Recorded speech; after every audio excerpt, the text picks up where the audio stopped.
Yun mga ka-Hitman Club, nandito po tayo ngayon sa Pampanga, kung saan nakakaharap po natin ang first overall champion ng MacArthur Race North Sector.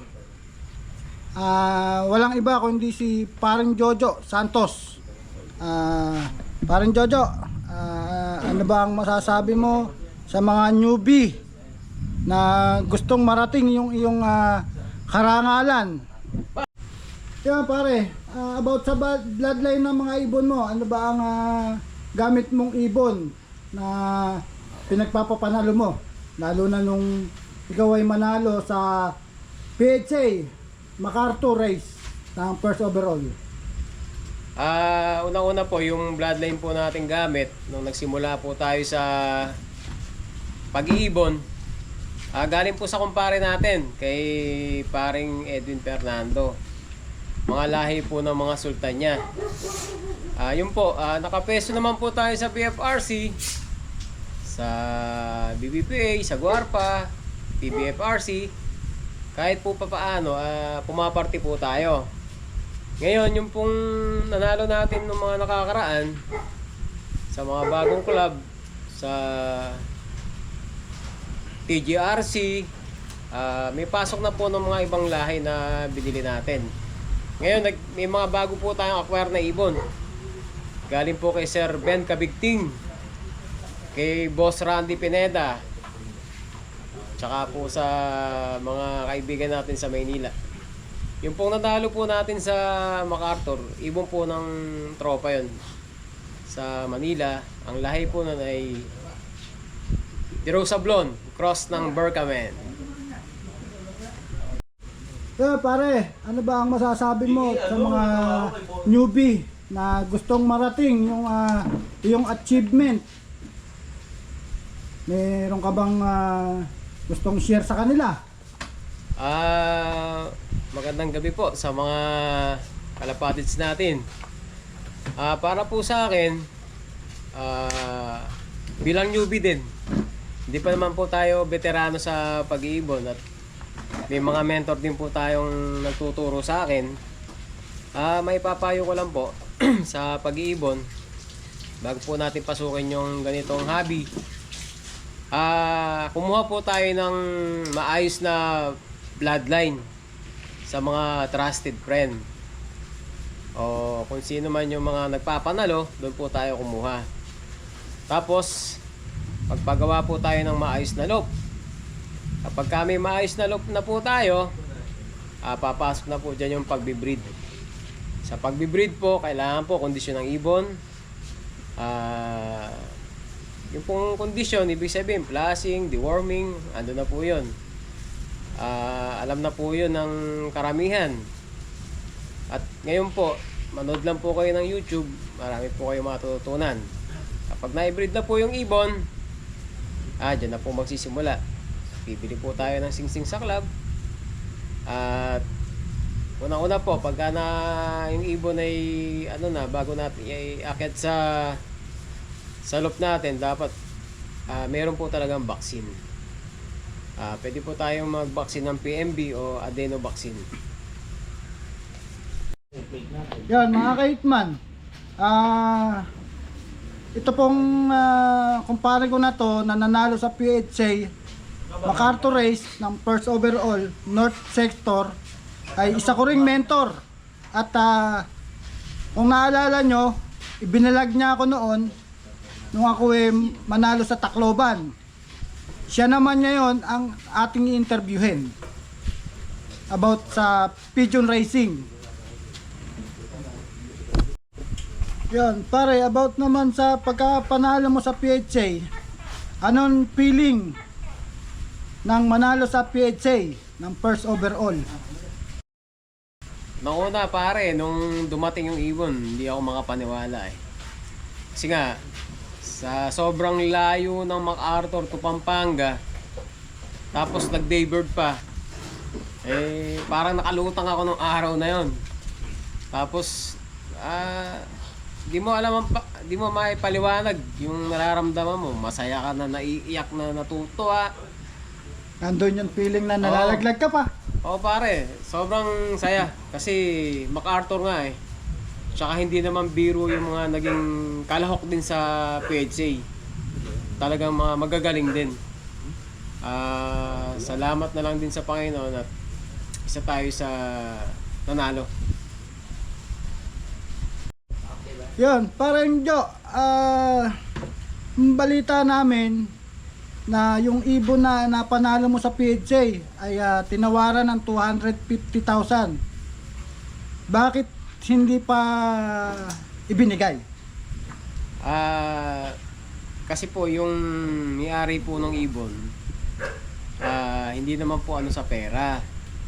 Sabi nga niya, ano natin yung ibon para maparami. Pwede naman tayo mag-out yung mga lahi lang nun. Pero yung nag-champion, kasi sabi nga, PHA, yung manalo ka dyan, talagang prestigious yung ano na yan eh. Yung pakarera na yan, hindi basta-basta dyan nanalo. Pinalad po tayo nanalo.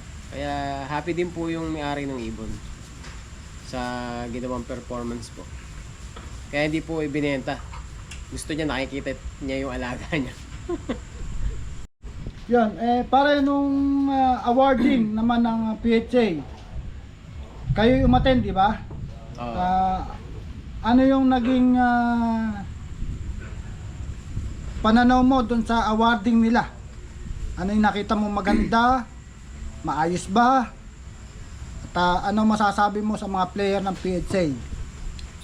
Una-una, nung umattend kami sa PHA, dahil kami nga kauna-unahan doon, talagang maayos.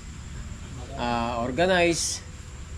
Talagang makikita mo talaga hindi basta-basta ang pag-aalaga ng kalapate.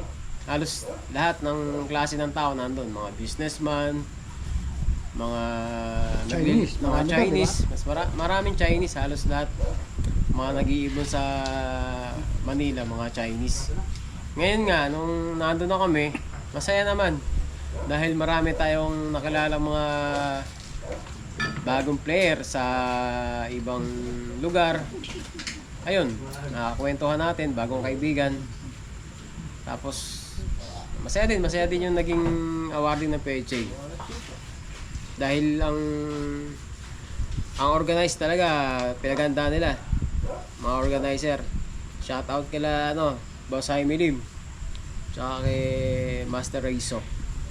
Napakagaling na mag-ibon. Yan, yung may-ari nung ibon na ipinanalo mo, baka gusto mo siyang i-shoutout. Shoutout kay Bro J. Kasem, Viper Slope. Sana magtuloy-tuloy pa yung natin, champion ng MacArthur. Shoutout nga pala sa lahat ng mga tropa, Team Baliwag. Kay Parimbong, yung katabi ko ngayon, Hitman Lope. Tsaka kay MM Lope, Melchor, Baltasar. Tsaka kay Boss Ramil Carillo. Pagka kailangan yung mangutang, kontakin nyo na si Boss Ramil. Tsaka si Ethan. Pag kailangan nyo ng mga gulay, puntahan nyo lang to sa kanyang tindahan. Sa may... Saan yung mo? Tarkan, Concepcion. Tsaka kay shoutout kay Walden. Lagi kong kasama. Siya yung nagpa-sticker nung ibon na nag-champion ko eh. Tsaka shoutout nga pala kay paring Eugene, Salted Egg. Parang Edwin, shoutout din sa'yo sa mga bloodline. Tsaka una-una, yung mga tropa natin na laging kasamang nagpapasaya sa atin. Paring Dennis Chamseng, tsaka si Drunken Master. Baka papakalasing. Yan, pare, about dun sa mga gustong mag-inquire ng ibon mo sa mga line mo ng champion line. Yan pare, alam ko meron kang sariling gawa na probiotic. Baka pwede mong share sa kanila. Baka sila gustong subukan yung probiotic mong ginawa na champion probiotic, di ba? Oo pare. May probiotic po tayo doon na homemade na ginawan ko ng pangalan, Champion Probiotic. Nagkatotoo naman yung ginawa ko, nag-champion naman. Marami nang napatunayan. Pero wag po tayo umasa sa probiotic. Yung pong probiotic, dagdag tulong lang din po yun sa appetite ng ibon. Tsaka para lalong maging healthy yung katawan niya. Importante po talaga bloodline, patoka, tsaka po sipag magtos. Yan. Kailangan po. Baka meron kang may bibigay sa kanilang idea kung magkano ang presyo para alam nila. Ibon po namin, ang ibon po doon, meron po tayong line 20, Anbi, ano pa ba yung mga bago ko doon? Pasarela, Japan, mga binili po natin yan. Tsaka yung mga royalties, gold line. Mura lang po ako magbenta, hindi naman po gano'ng kamahalan. Kaya lang sa ngayon po, wala po akong pang-out dahil naghahabol po ako ng mga susuksukan ng summer tsaka po ng south. Pwede po mag-intay kung makakapag-intay po kayo. Yan guys, narinig nyo si Parang Jojo, ang PHA champion, first overall ng North Sector. At lap winner ka, di ba pare? Oh, lap winner Lap ako. winner din siya doon. Breakaway, Breakaway. lap winner. Daybird, wala kang naging kasunod. Yan. Kinabukasan pa may naging kasunod nun. Hanggang dito na lang po yung vlog natin. Huwag niyo pong kakalimutan, Hitman's Loop. Paki-follow, like, and share na rin po. Paki-subscribe na rin po. Hanggang dito na lang ang ating vlog.